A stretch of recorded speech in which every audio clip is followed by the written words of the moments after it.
Lepo pozdravljeni na pogovoru s Svetlano Slapšak.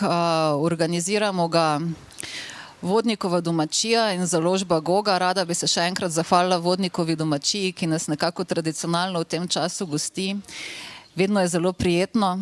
Danes sem še posebno hvaležna publiki, da ste v tem res vročem dnevu vseeno prišli k nam. Neki sence je, tako da upam, da skupaj zdržimo, čeprav pravično bi bilo pravzaprav ob tej knjigi, da bi se dobili kaj na grški obali, recimo. Ta roman je namreč odličen roman, ki ga danes predstavljamo. Šola za delikatne ljubimce je tudi odličen vodič po Grčiji, tako da če se letos kdo odpravlja na grške plaže, obvezno ga vzamete zraven, ne samo kulturne znamenitosti, tudi plaže zelo figurirajo. Kam bi nas peljala, Svetlana? Že veš? Pelopones. Pelopones. Na Peloponez. Svetlana Slapšak je človek, ki ga je zelo težko predstaviti, vsaj na kratko, ampak vseeno bom poskusila. Klasična filologinja, antropologinja, odlična znanstvenica. V Sloveniji jo poznamo tudi po kolumnah v Večeru, čeprav to še zdaleč niso edine kolumne, ki jih piše. Mislim, da zadnje čase bolj redno tudi za Peščanik, prej pa za Telex in še za marsikateri drug medij v bivši Jugoslaviji. Je zelo angažirana intelektualka, predavala je na najuglednejših univerzah, izdala, mislim, da preko 400 znanstvenih člankov in napisala toliko knjig, da jih mi ne znamo prešteti in mislim, da imamo CV na Gogi čisto napačno napisan. Mislim, da piše več kot 50 knjig, kar ne more biti laž, ampak po moje jih je zdaj že več kot 60, 70. V zadnjih letih si bila zelo produktivna. A si uspela prešteti? Malo več kot 100. Malo več kot 100. Malo več kot 50 še vedno drži. Malo več kot 100. Mislim, da Svetlana še vedno čaka, da je nekdo naredi bibliografijo, ne, če se prav spomnim, tako da čeka še v publiki. Eno zanimivo dejstvo v njeni biografiji je to, da pravzaprav na vrhuncu svoje kariere se Svetlana odloči, da začne pisati leposlovje. Najprej je šel roman Leon in Leonina in sledili so istomesečniki v srbščini Ravnoteža. Zdaj pred, mislim, da 2-3 leti Škola za delikatne ljubavnike v slovenščino je tako istomesečnike kot Šolo za delikatne ljubimce prevedla Seta Knop. Mogoče ja, prvo vprašanje, kako se dopolnjuje ta znanstvena pot pa literarna? A je leposlovje nekaj, kar je oddih od znanstvenih knjig, ali ravno obratno? Ne znam točno povedati, kakšen je odnos, ampak prvi roman sem napisala, ker sem bila brez ficka in sem svojemu mlademu učencu in prijatelju morala nekaj dati za rojstni dan in sem mu napisala prvo poglavje avanturistično ljubezenskega romana. Ta žanr v tem trenutku ga ni bilo preveč na trgu. In potem sem vsak petek po eno poglavje mu napisala in čez eno leto smo imeli roman. In potem so prijatelji, posebej moj boter, insistirali na tem, da to knjigo izdamo in jaz sem pristala, ampak pod psevdonimom, ker sem o sebi kot znanstvenici v tem času mislila precej dobro. In potem smo to izdali in je to bilo izjemno popularno. V Beogradu knjiga se je prodala v prvem letu 12,000 primerki. In to sta 2 knjigi bili. In potem pa še dodatno, zelo, zelo popularna je bila zdaj na internetu, dostopna brezplačno na portalu Peščanik. In tam pa je kakšnih, kot so me zadnjič obvestili, kakšnih 50,000 odpiranj oziroma prevzemov. Je pa tudi v slovenščini, ne? Je tudi v slovenščini prevod, ki je šel 97. leta. Ostali romani so druga zgodba, namreč mene so upokojili, precej bi rekla nasilno. Bila si dekanja ISH-ja, ne? 10 let. Ja, in so pač ustanovo enostavno prodali, ampak kupec pa ni hotel mene. In ustanova je propadla, jaz sem pa upokojena. In potem pravzaprav sem bila zelo besna in potem sem v kratkem času zastopala, da so mi dali neverjetno darilo in to je čas. Tako da sem imela dovolj časa, jaz sem ogromno predavala in imela seveda ogromno administrativnih pač teh dejavnosti in potem sem kar naenkrat dobila to čas. Sem delala, kar sem hotela in sem pač se odločila in začela pisati tudi roman. Tako da tudi nekaj dram in pa zdaj pa se mislim malce bolj usmeriti v prevajalstvo, če bo pač tisto, v čemer pač koliko časa bom imela, odvisno. Ampak romani me zelo zabavajo in so odličen način, pravzaprav imaš prav, to je dopolnilo. To pa je dobro dopolnilo normalnega dela, ne. Ja, sploh šola za delikatne ljubimce se meni zdela tako, kot da je ena enciklopedija vsega, kar si počela v življenju. Imamo, seveda je tukaj veliko Grčije, tukaj je antropologija ne samo antične Grčije, s čemer si se veliko znanstveno ukvarjala, ampak tudi vsakdanjega življenja. Tako da spoznamo tudi, ne vem, senčno gledališče Karadžos, recimo, ali pa veliko je, prihaja prevajalka Seta Knop. Seta je, kot rečeno, prevedla že 2 odlična romana. Še ena novica, kmalu izide v Srbiji 3., oziroma zdaj, ja, 4. Naslov pa bo? Maščevalke. Tako da Seto Knop zdaj lahko javno povabimo, da prevaja Maščevalke v roku leta ali pa 2. Upam, da jih bomo imeli tudi v slovenščini. Seta se bo maščevala. Seta, lahko se usedeš nekam bolj naprej, da te še kaj vključimo.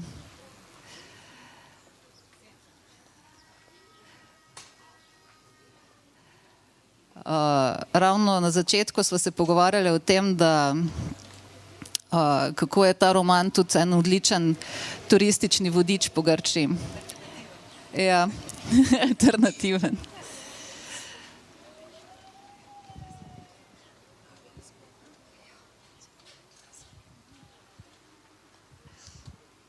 Seta, oprosti.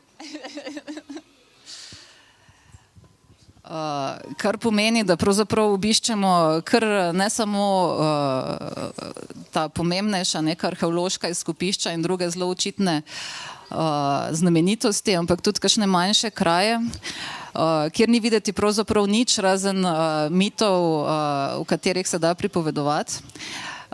In roman je bil herkulska naloga za prevajalca pri iskanju vseh teh imen. Mislim, da je bilo veliko sodelovanja tudi med prevajalko pa avtorico. Tako da mogoče se spomniš kakšnega še posebej eksotičnih zadev. Veš kaj, saj pri imenih je kar šlo, no, ker imamo tudi mi nekako, naši klasični filologi imajo dosti razdelan sistem, ne. V bistvu sem jaz imela največ težav z grščino pač, moderno grščino, ne, ker mi imamo ali transliteracijo, črko za črko, ali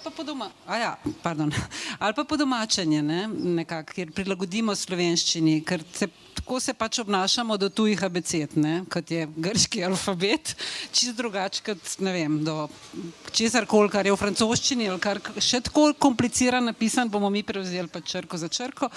Pri grščini pa ne, in tukaj sem pa res imela zadrege in moram priznati, da sem ene 5-krat spreminjala, ker se nisem mogla čisto odločiti.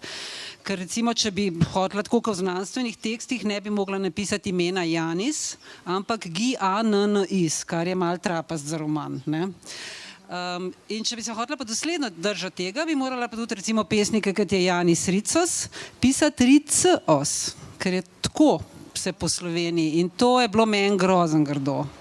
Recimo, pa sem malo odstopila, pa sem tukaj odstopila, pa sem odstopila pri TH, sem puščala TH, Anthropos, nisem dala Antropos recimo. Največjo zagato sem imela pa pri OU, ne. Mi vemo, uzo, piše OUZO, mi rečemo uzo, pa nam je še kar jasno, ampak recimo, jaz sem prevajala Varoufakisa, na platnicah piše Varoufakis, ne, mi ta OU dajemo v U. Kar se pa mi zdi nespoštljivo spet na en način do teh imen. Ne vem, tukaj sem doktorirala skoraj in se lovila in spraševala ne vem koliko ljudi in vsak je imel seveda svojo teorijo in je za njo ostal, ne. Tako da sem pol v bistvu zaradi tega ker sem par ljudi vprašala, kako bi oni to izgovorili, par ljudi, ki ne znajo grško, ker jaz vendarle računam na bralca, ki ne zna grško, ne. In Rico si je predvsej vseeno, piše TS ali C, bo približen isto izgovoril, ne. No, tukaj so mi pa rekli vsi, da bi OU izgovorili in pol sem res dala z muko na U in sem imela par nespečnih noči zaradi tega. Tako da to mi je bil, vse, kar je antika, recimo, je šlo dost lepo, ne. Kar je pa nova grščina, se tudi pač drugače kot stara grščina prelevi v slovenščino tukaj. Tukaj je bilo malo. Srbščina pa ni bila problematična. Ja. Temu se reče poglobljeno prevajanje, da po enem letu še vedno natančno veš, k čem si se zafrkaval. Hvala, Seta. Pri vsem tem, kar govorimo, še vedno nismo povedali kratke vsebine romana. Pravzaprav osnovna zgodba je zelo preprosta. Smo v Atenah leta 1974 v času velikih demonstracij, upora proti vojaški hunti. In tam se srečata seveda ženska in moški. Ženska je Taša, Jugoslovanka, originalno Nataša, ki je postdiplomska študentka klasične filologije. Moški pa je Aleksej, je pa pregrešno lep sovjetski igralec, ki je pa že precej ostarel in očitno zelo depresiven, ker skuša narediti samomor in Taša ga nekako v zadnjem trenutku reši in seveda se zapleteta. In seveda najameta avto in gresta raziskovati Grčijo in skozi njune dialoge vse jaz prepoznam reference na praktično vse Svetlanine tekste, ki sem jih prebrala, kar seveda ni vseh 100 knjig, ampak od tega, da vem, da je igrala v senčnem gledališču Karadžos z svojim društvom Danila Kiša, do tega, da se tam pojavlja neka volna, pa da zvemo kaj o seveda antični mitologiji, ker sta šle že 2 odlični knjigi, da zvemo ogromno o navadah povezanih s hrano in tako naprej. Zelo težko je pravzaprav govoriti o tem romanu, zaradi tega, ker kakor se zdi na prvi pogled ta zgodba zelo preprosta, je pa roman zelo kompleksen, ravno zaradi tega, ker odkriva nešteto število tem. In mogoče začnemo z aktivizmom. Ta Taša je zelo strastna aktivistka, borka za človekove pravice, zelo jo prizadanejo krivice in je zelo močno vključena v demonstracije v Atenah. Praktično tvega svoje življenje, Aleksej jo seveda reši in pri tem samo utrpi poškodbe. Jasno je tudi, da se je nekaj nenavadnega dogajalo že prej, preden je prišla v Atene v Jugoslaviji, ker nekako zvemo, da se je zaprla vse poti do tega, da bi poučevala na univerzi, skratka, da si je uničila kariero zaradi svojega aktivizma. In tukaj nameravam prebrati še drugi del tvojega življenjepisa, spet zelo na kratko.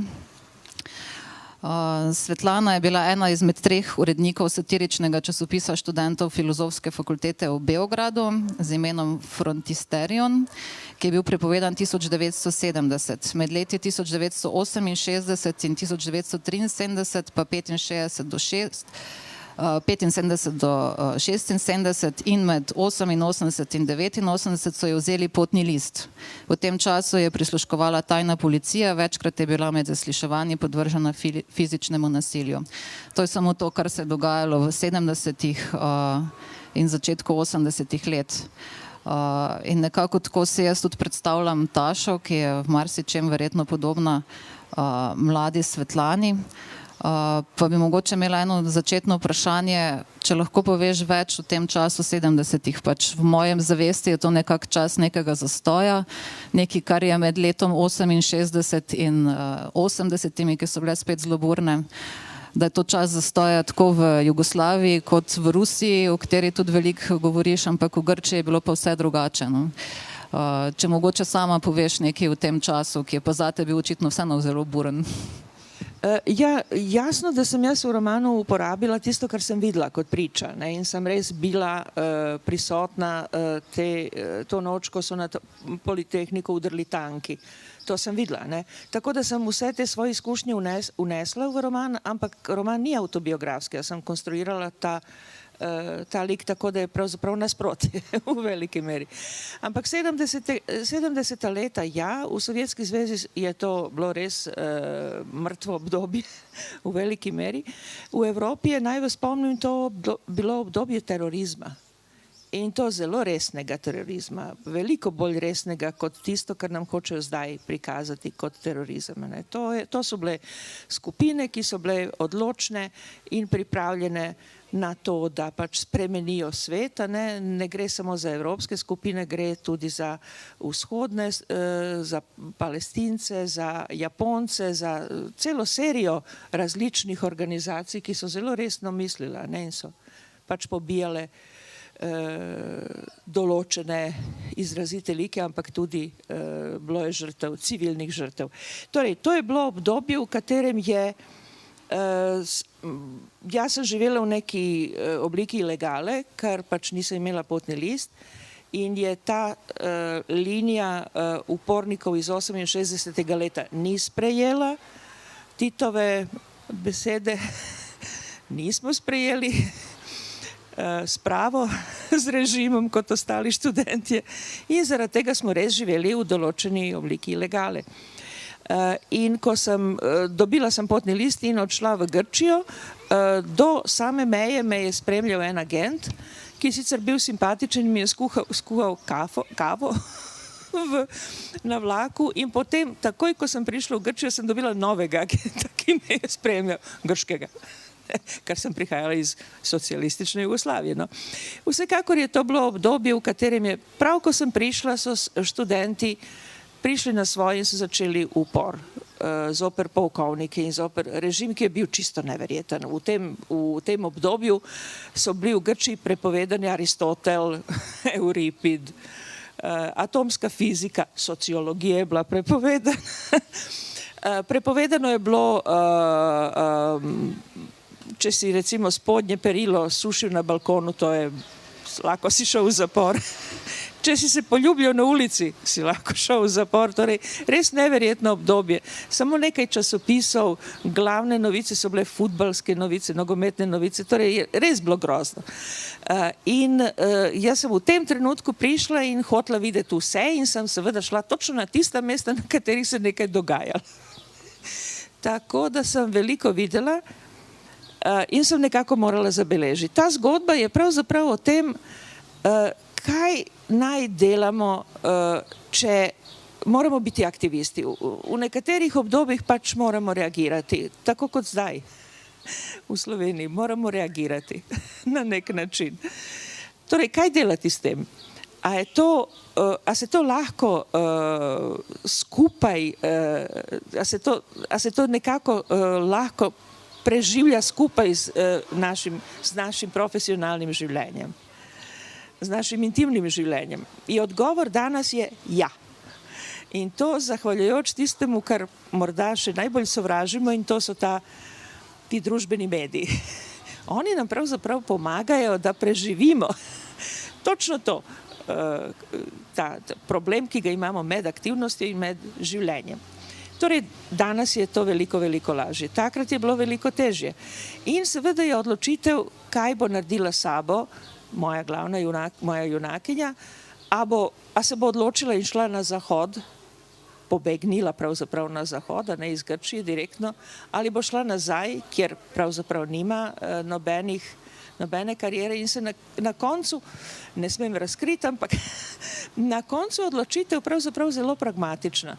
Če obstaja prijateljstvo oziroma ljubezen oziroma nekakšna mešanica, ki omogoča skupno življenje, to je tisto, kar je recimo veza, ljubezenska veza, ne zakonska, ampak ljubezenska veza, kaj narediti s tem?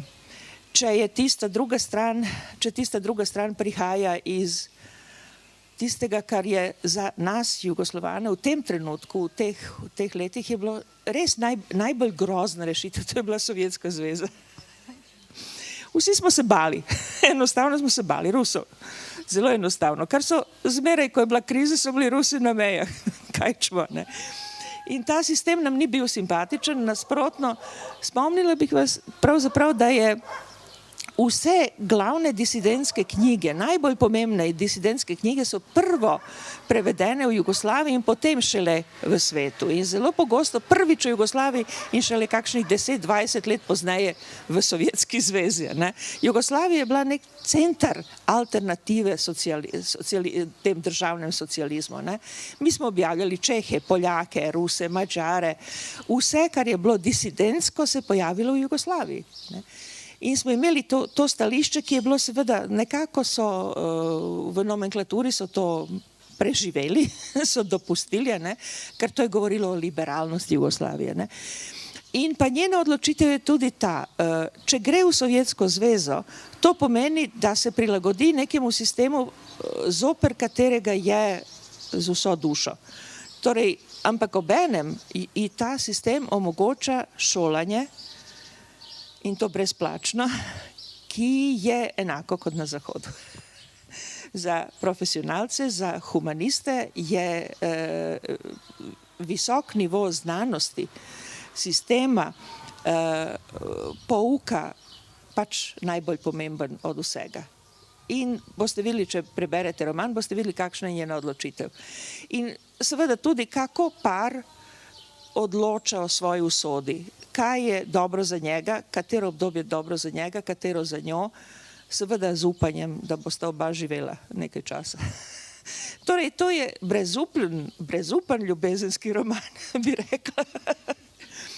In seveda to potovanje po Grčiji, po pomembnih mestih in po manj pomembnih mestih, po nepomembnih mestih, po mestih revščine, in brez upa, je pravzaprav potovanje, v katerem je, to je Bildungsroman, ne, v tem smislu, da ona njega poučuje, on pa njo tudi poučuje. Seveda ona njega veliko več poučuje, zaradi tega, ker je agresivna učiteljica.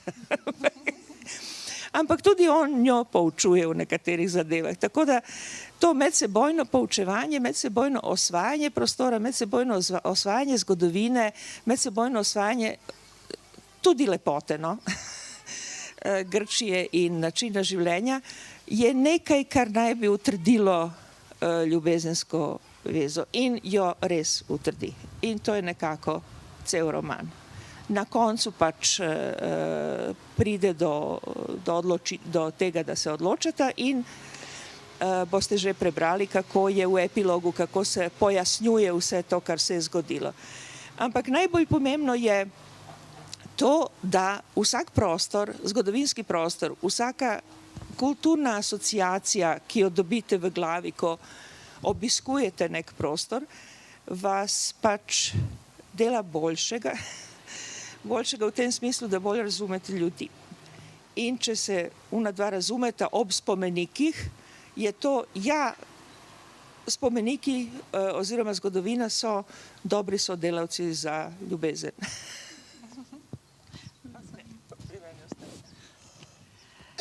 Spomnim se, da sem bila enkrat priča tvojemu intervjuju za Radio Svoboda, ki ga je delala ena odlična pesnica, Jelena Fanajlova.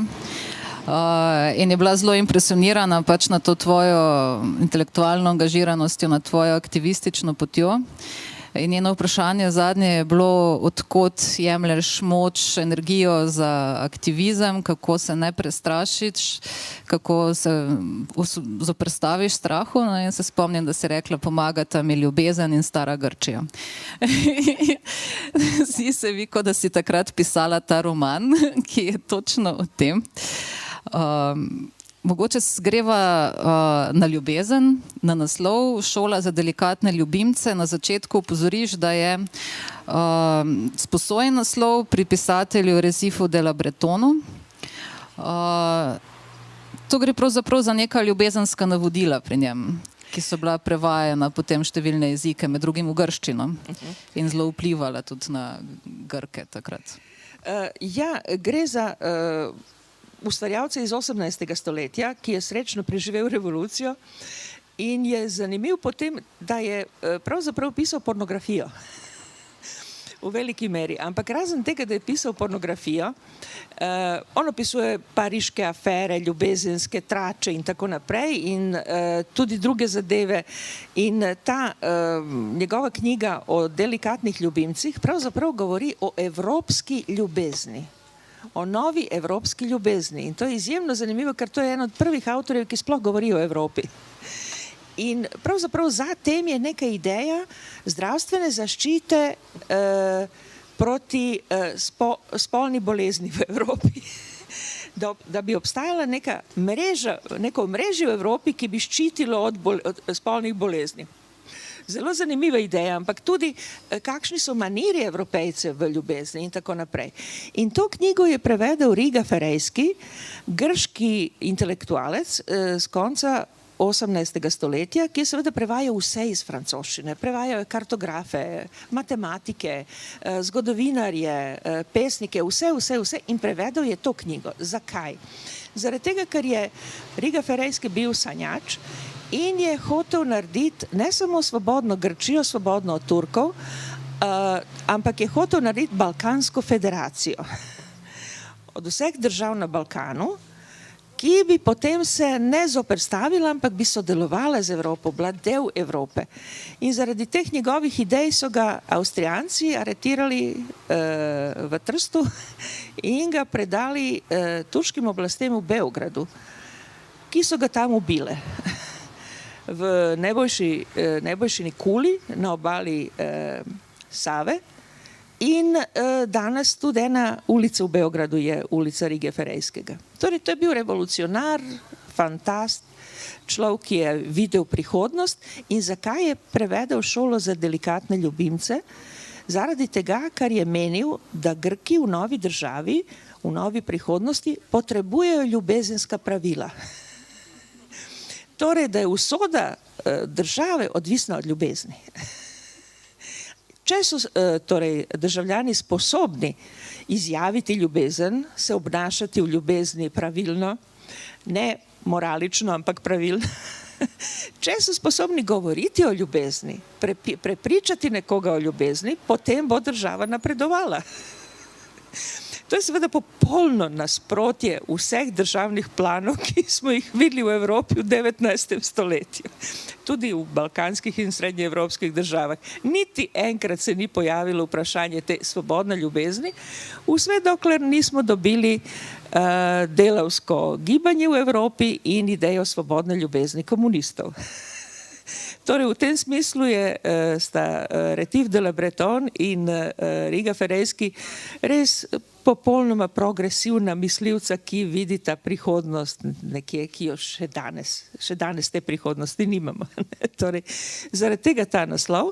In ta roman je uokvirjen zgodbo o Sokratu in Diotimi, ki se jih verjetno spomnite iz Platonovega Simposiona, v katerem poteka razprava o ljubezni in se vsi zelo dobro zabavajo ob tej temi in pa Sokrat pride in ne iznese svojega mnenja, ampak mnenja velike strokovnjakinje v ljubezni, svečenice Erota, Diotime. In jaz sem seveda Diotimo in Sokrata pač morala postaviti v ljubezenski odnos, ne vidim, kako drugače bi se naučil. Tako da to je nekakšen okvir in potem poteka ta druga zgodba. Ne vem, mislim, da iz nekega drugega dialoga se spomnim prizora, kako si Sokrat zakrije oči, ko spregovori o ljubezni. Da mu je pravzaprav nerodno govoriti o tej temi. No, v tem romanu ni nikomur nerodno, oba ljubimca se nenehno pogovarjata tudi o zelo telesnih aspektih svoje ljubezni. Večkrat jih vidimo v postelji in zelo intimno pogledamo v njuno spalnico. In en zelo zanimiv motiv se mi je zdel, da njuno to erotično ljubezen spremljajo živali, podoba živali. Recimo Taša vidi svojo strast, svoje poželenje kot vidro, ko se nehata prvič ljubiti, prileti, če se prav spomnim, sovica, čuk prileti v spalnico, skratka znamenje Atene. Seveda so tukaj mačke in psi in vsi ostali, ampak mogoče predvsem, in kaj? Golubice. Mogoče predvsem tale vidra pa sova, kaj ima sta s poželenjem? Sova seveda je, kot veste, modri ptič, to naj bi bila modrost in to naj bi bil ptič Atene. In v Atenah danes še zmeraj je nekaj teh, to pravzaprav niso sove, ampak čuki. Zelo mehne sove, ne vem, ista je beseda v slovenščini, čuk, ja. To so zelo mehne sove in se zadržujejo na starih hišah. In jaz sem jih nekajkrat videla v Atenah in ta žival ima neverjeten pogled. Res ima pogled modre, nečesa modrega. Zaradi tega sodeluje v ljubezni, ker to je pač, ljubezen je modrost. Ljubezen mora biti modra, drugače pa nima smisla. Na drugi strani pa je vidra popolnoma telesna, ampak ni pojem lepote, sploh ne. Ona je pojem hitrosti, toplote in praktične pameti, bi rekli, ampak predvsem hitrosti. In taka, kot je elastična, topla, neverjetno prijetna za čohanje, je pač simbol telesnosti, ampak ljubezni kot intimnosti, ker intimnost je seveda najbolj pomembna osnova ljubezni. Kar se tiče golobic in mačke, ja seveda, morajo nastopati nekaj, golobice so afroditine, živali, mačke pa so povezane z vsemi boginjami, ki so malo bolj mračne, ampak so pomembne, tako da je pač nujna sestavina ljubezni je tudi ta nepredvidljivost mačjega telesa. Jaz se spomnim še enega prizora z psom, ki je zelo pomenljiv. Mislim, da v vodnjak za neko rešetko pade majhen psiček in se ne more sam rešiti in seveda Taša, zelo praktična ženska kot je, takoj organizira reševalno akcijo in tisti psiček je v najkrajšem možnem času rešen, obravnavan higiensko in zdravstveno in predan nekemu gostilničarju, ki ga je pripravljen vzeti k sebi. In Aleksej vpraša Tašo, ampak če ne bi gostilničar vzel psa, potem bi ga vzela ti, kaj ne? In potem ona reče, sem si prav izpisala, ne izbiramo si tistih, ki jim pomagamo, ti so onkraj presoje, za zmeraj so naši. In to je tudi en zelo pomemben vidik, konec koncev tako posvojiti od Alekseja. Je en ta vidik altruizma, ki ga izkaže. Kot si sama rekla, zelo nenavadna je njena odločitev, da se poveže z Rusom v tistem času. To res ni bila logična izbira, neka mračnjaška dežela, seveda pa, ker se spustita ta ruski svet, je tudi tu potem neka simbolika. Taša je v resnici Nataša, to je njeno ime. In najbolj znana Nataša ruska je seveda Nataša Rostova iz Vojne in miru in vem, da je Svetlana ravno kar napisala svežo spremno študijo k Vojni in miru, k novemu prevodu, ki je pred kratkim izšel. In vem, da tukaj je Nataša Rostova skozi kot neko svarilo, celo prav opozori Alekseja, da ne boš naše Taše spremenil v Natašo Rostovo v zadnjem poglavju.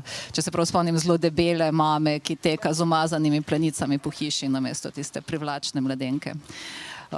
Povej nam kaj o Nataši, ker zdaj vem, da je cel esej o njej. Ja, ta uvod v Vojno in mir je napisan kot razkritje Tolstojeve mizoginije. In pa to pa res je čisto izjemno, kolikokrat on v svoji prozi, ki je seveda, sploh ne govorimo o pomenu in velikosti in globini te proze in tega romana, ampak res pa je, da o ženskah govori pravzaprav grozno. Na prvih straneh imate pojav soproge Bolkonskega, ki je opisana kot veverica.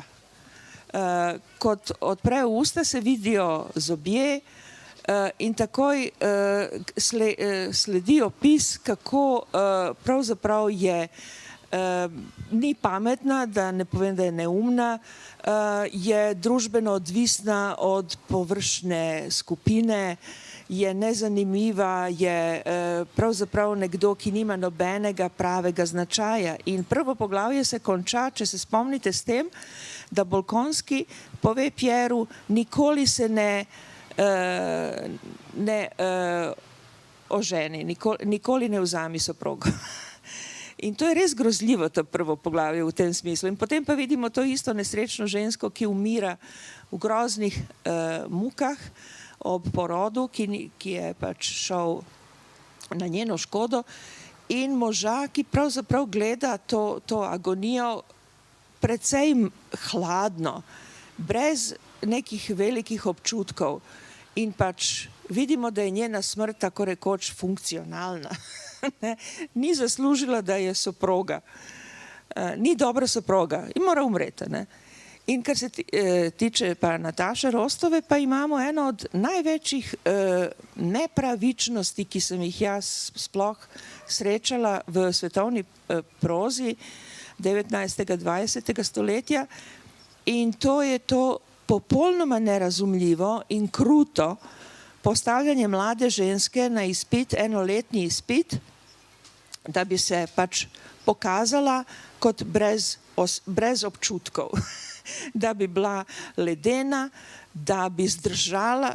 Kakšni so to pogoji za mlado žensko? To je pa res popolnoma nečloveško, to, kar Bolkonski naredi. In to, da Nataša pač hoče seks, enostavno povedano, je nekaj najbolj naravnega, kar v romanu beremo. To je ena od najbolj avtentičnih scen. Ja, pa prišel je lep moški, ja, grem z njim, konc. Popolnoma normalna reakcija v situaciji, ko veš, da tisti, ki naj bi bil tvoj edini pravi in ostalo, noče biti s tabo eno leto, da bi videl, kako se obnašaš. To pa res ne gre. Tako da celotna ta zgodba je res kruta in se je morala izpostaviti. In pa še en detajl je v Vojni in miru, ki je res ubijalski, in to na samem koncu, ja, ko Nataša postane nepomembna debela mati, ki vse, kar pove Pierre, je genialno in tako naprej. On je pa tudi hišni filozof, ni več človek, ki se angažira. Imamo opis Sonje. Če se spomnite Sonje, ki je nesrečno zaljubljena in iz nižjega družbenega sloja in nima nobenega upanja za njo, in seveda na koncu pač avtor pravi, ona je prirasla v hišo Rostovih, ostala je s to družino, tako kot mačka, ki si najde toplo mesto v hiši, za Boga milega. To je vse, kar ima povedati o neki ženski, ki je res tragična, en od najbolj tragičnih likov Vojne tega romana je res Sonja. Torej, je cel niz takih mizoginih izpadov, ki sem jih enostavno morala analizirati skupaj z drugimi kvalitetami tega romana.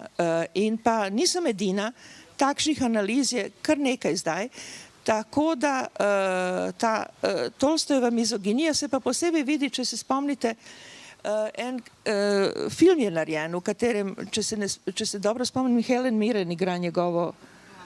Ja, in v tem filmu pravzaprav prvič vidimo Tolstoja kot pravzaprav precej krutega patriarhalnega moškega. Ampak Taša v tem romanu se ne pusti. Ona vsekakor ni Nataša Rostova. Ne smemo izdati konca, ampak lahko mogoče povemo, da je vse skupaj zelo veselo. Glede na to, kako se začne, pričakuješ nenormalen slovenski roman, bi izpeljal eno strašno tragiko, ona bi sahnila po njem, on bi odšel, ona bi odšla nekam čisto drugam, ne bi se pozabila do konca življenja, ampak ne, izteče se zelo veselo in tudi cela njuna veza je pravzaprav zelo topla, zelo čutna, vesela, zavezniška, prijateljska. Mogoče, če poveš še nekaj v povezavi z prvimi romani ljubezenskimi.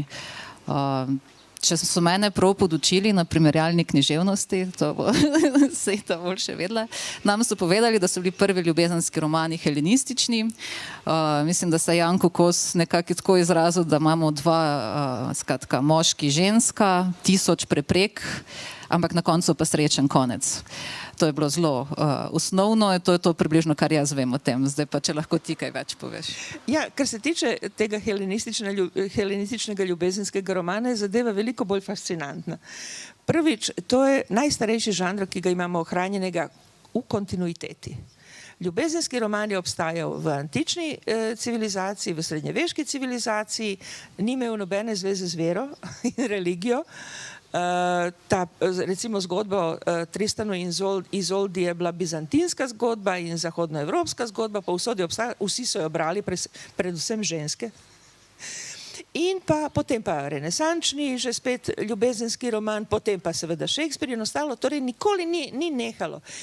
In danes, pravzaprav, ko greste mimo kioska in vidite recimo doktorske romane in tako naprej, ja, to je ta najstarejši žanr, nimamo kaj, še zmeraj je živ in bo ostal živ, ker ženske rabijo takšno literaturo.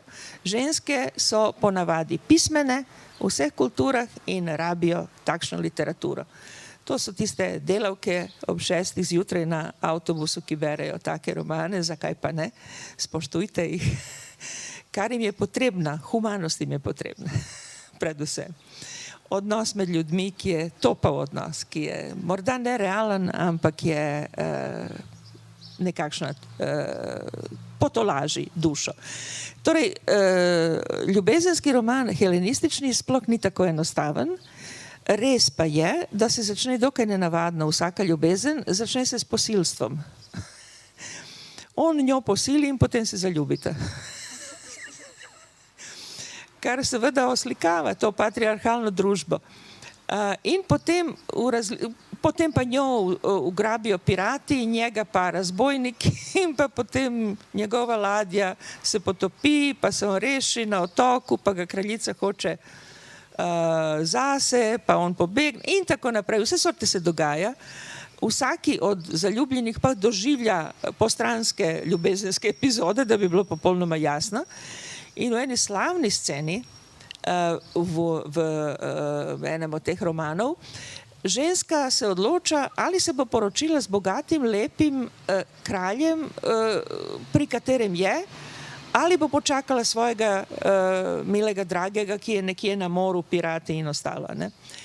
In kako se odloča? Ona je noseča od tistega posilstva na začetku. In če bo ostala z lepim in bogatim kraljem, bo njen sin oziroma njen otrok, bo kraljevski otrok. Če bo ostala in čakala svojega milega dragega, se lahko zgodi, da se njen otrok rodi kot suženj. In potem ona vzame portret svojega milega dragega, postavi ga pred svoj trebuh in glasujejo. Ona, nerojeni otrok in mili dragi. In seveda glasujeta otrok in ona glasujeta za kralja, dokaj enostavno. Torej, čisto demokratično se ona poroči s kraljem. In pa njen otrok se seveda rodi kot kraljevski dedič in potem se pojavi tudi mili dragi in ona pobegne s njim. Vse v redu, to so pač različne avanture, ki niso seksualno omejene, sploh ne. In sploh ni pomembno, da je ona, ne vem, devica in da čaka svojega ljubljenega do konca. Nasprotno, vse se sorte dogaja, vse sorte avantur in zelo pogosto končna scena je sojenje. In to na odprtem z ogromno publike, recimo v nekem gledališču je sojenje, v katerem se potrjuje, da je ona plemenitega rodu, da je on ne vem kaj vse. To se vse dogaja v finalu. Zakaj? Zaradi tega, ker so pravzaprav romani, ti ljubezenski romani so izhajali iz retorskih vaj, v kateri so izmišljeni sodni primeri bili predstavljeni z bogato naracijo, da bi študentje lažje sprejeli pravni argument. In če bi recimo danes naši pravniki izmišljali dobre zgodbe, da prikažejo svoje primere, bi bilo veliko bolj veselo. Morda tudi bolj pravično, ampak to je drugo vprašanje. Ostaja pa najbolj preziran žanr. Imamo kup žanrov, ki so spoštovani od znanstvene fantastike do kriminalnih romanov, ampak verjetno, ker so tu posredi ženske, kaj bi bilo drugega. Mogoče še kakšno vprašanje iz publike, drugače predam mikrofon Seti, prevajalki. Vprašaj še kaj v zvezi z Grčijo, jaz sem premalo podkovana. Ma ne vem, mogoče bi jaz v glavnem liku še nekaj povedala, tudi Svetlana je rekla, ne, da čeprav ta lik seveda ima neke poteze pravzaprav njega življenja, je pa karakterno ga naredila dosti drugačnega, ne, od sebe, namenoma, in ta lik ima eno samo ironijo, se mi zdi fino Svetlanino, kot je tudi ona nasploh zna uporabljati povsod, ne, in ta lik je tak, da gre pač človeku mestoma res na živce, ne, in zna zelo najedati, recimo. Ona je res, kot je rekla Svetlana, agresivna v svojem vzgajanju, ne, recimo ona mu da, mi smo se vsi hecali pol, ker smo bili pri Svetlani, mu da zvečer brati Margarit Jursenar, Hadrijanovi spomini, ne. In zjutraj mora on je že referirati o celi tej knjigi, ki ni glih ena drobna knjižica, ne, pa tudi po noč mora ene aktivnosti, ne, se razume upravljati, pa rečem jaz Svetlani, pa dobro, pa kako je to možno zdaj, mislim čist, ne, pa reče Svetlana, ja pa kaj, saj to hitro prebere, saj sploh ni velika knjigica, veš, pa tako, ali pa ne vem, enkrat se neki pogovarjajo, pa začne on isto govoriti kao ona, pa rečem, pa to ne gre, ne? On je skozi malo kontra njej pravzaprav, ona dva sta, dve načeli, ki sta si malo nasprotju in seveda se zdaj nekako brusta eno ob drugo in si prihajata bliz in imata nesporazume in se razideta in prideta spet skupaj in tako naprej, ne.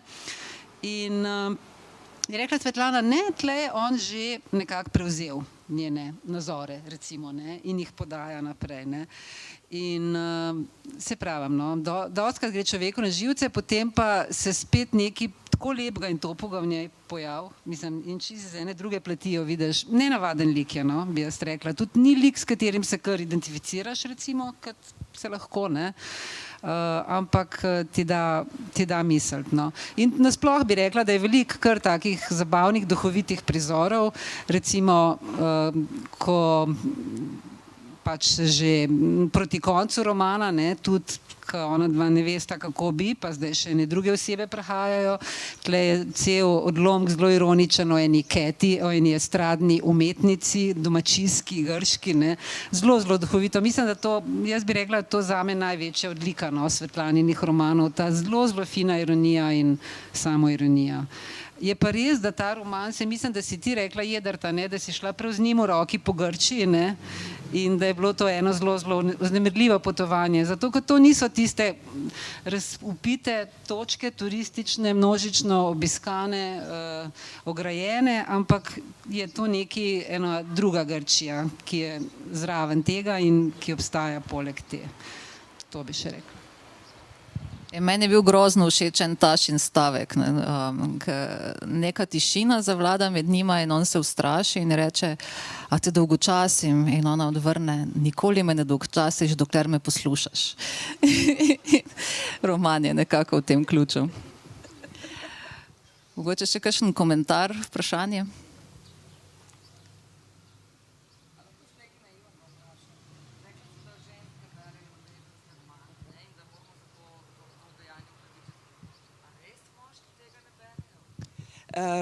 Eno raziskovanje sem s kolegicami iz Zagreba imela konec 80-ih, ko smo izdali en zbornik, ki se imenuje Trivialna književnost.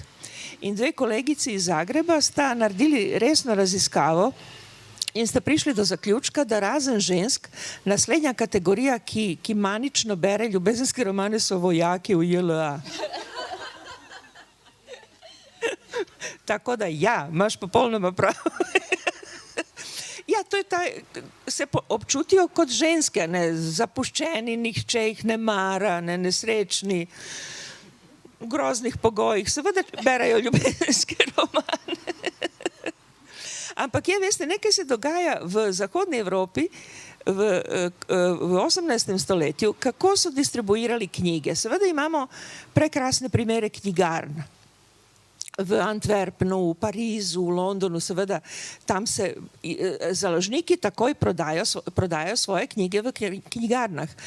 Ampak najbolj pogost način, kako prideš do knjige, če živiš nekje v provinciji, v neki vasi v Angliji ali v Nemčiji, tako da naokrog gredo torbari, ljudje, ki prodajajo knjige sabo. In seveda glavni nakupovalci takšnih knjig so ženske, ki so doma, ki imajo svoje skrite rezerve in ki kupujejo knjige, ki so jim všeč. In potem torbari ponujajo knjige, ki so jim všeč in ki se prodajajo. In potem, to je pa cel trg, neodvisni trg, v katerem ženske kupujejo knjige, ki so jim všeč in take knjige proizvajajo za te bralce, ki so sigurni bralci. Ne? In potem se zgodi seveda, da ženske prevzamejo tudi pisanje takih romanov v Angliji, v Nemčiji in potem prevajajo take romane vse do Madžarske, vse do Srbije, konec 18. stoletja. Vse do Balkana se prevajajo taki romani in ženske jih kupujejo. In potem pa pride Marija Terezija in pokvari biznis s tem, da naredi javne šole, ampak javne šole za dečke. Torej, to je ogroman trg, torbari oziroma založniki zdaj proizvajajo učbenike za dečke in je ta ženska publika enostavno ne obstaja več. Nima več svojega trga. In seveda potem se še bolj izkaže, da so ženske avtorice tiste, ki bodo to poživele ta žanr in bodo pisale. In ogromno žensk, tudi pod psevdonimom, kot veste, v Angliji, v Nemčiji, povsod piše takšne romane za trg. Nažalost pa ni več tiste popolne samostojnosti žensk pri odbiru literature, kar so pač se pojavile šole za dečke. Mogoče za konec prebereš en odlomek, rekla si, da imaš idejo, kaj bi bilo? Z veseljem, ampak rajši vprašanja.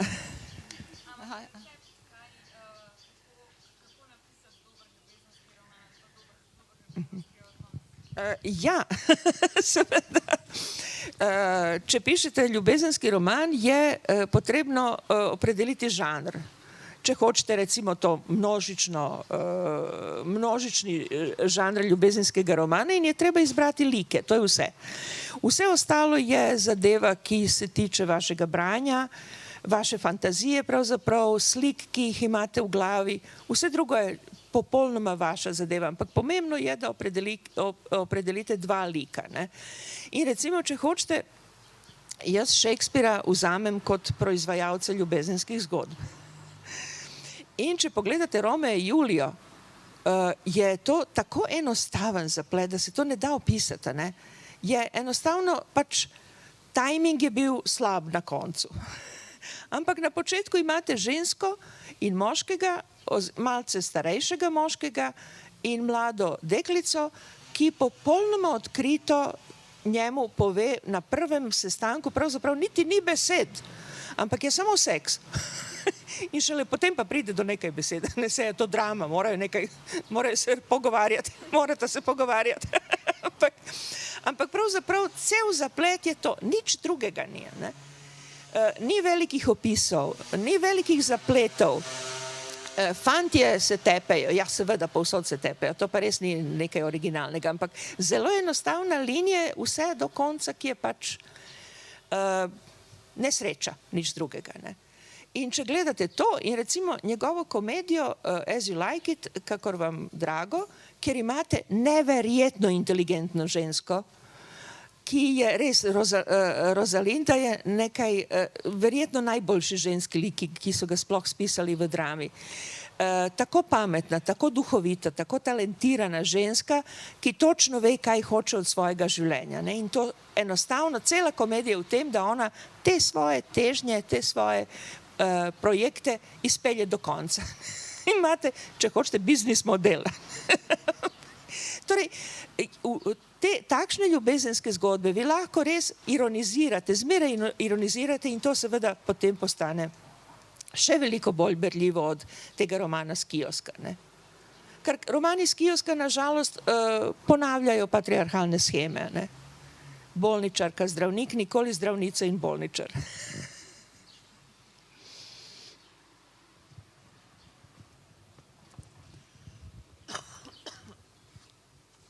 Še kakšno vprašanje ali mogoče vseeno odlomek?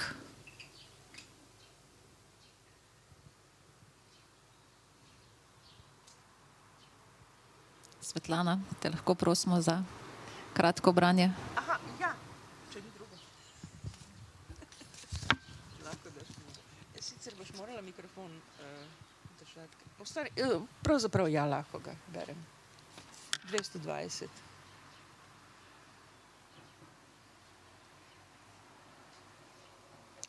Hvala.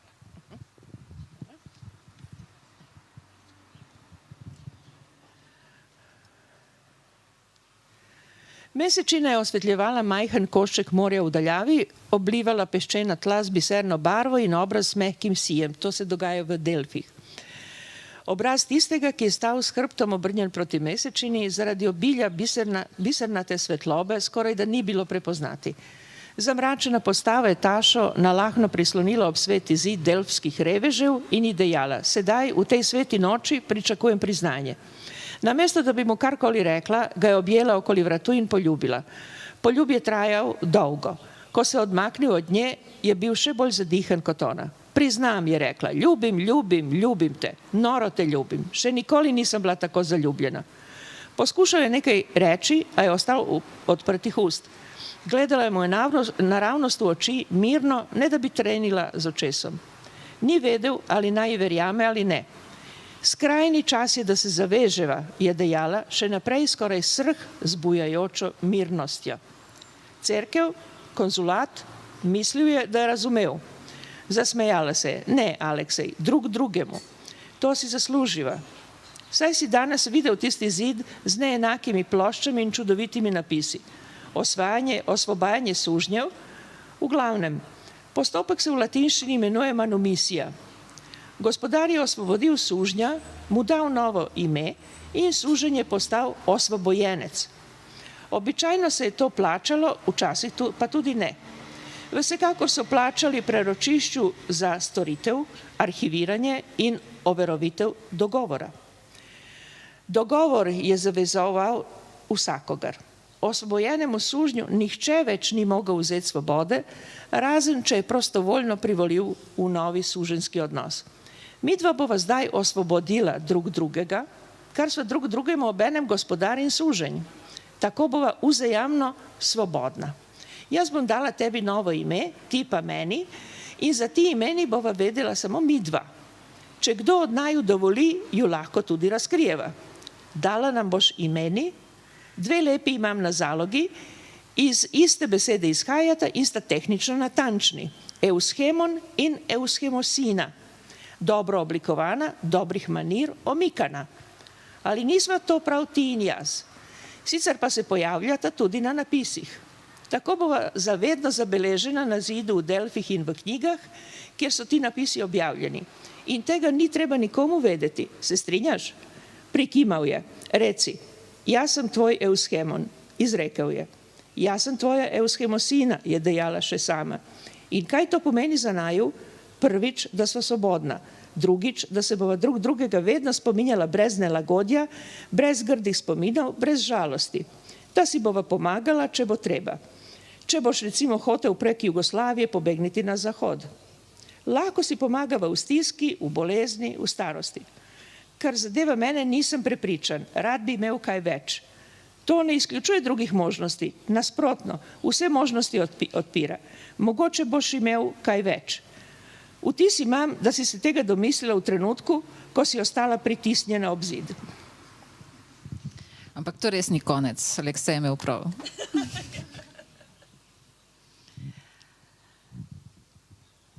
Še kakšen komentar? Drugače bi se vam zahvalila za pozornost. Svetlana ostaja še nekaj časa z nami, tako da tisti, ki si niste upali vprašati javno, lahko vprašate direktno. Knjige so tudi z nami, če si kdo želi avtograf, mislim, da je Svetlana tudi na voljo, tako da najlepša vam hvala za pozornost.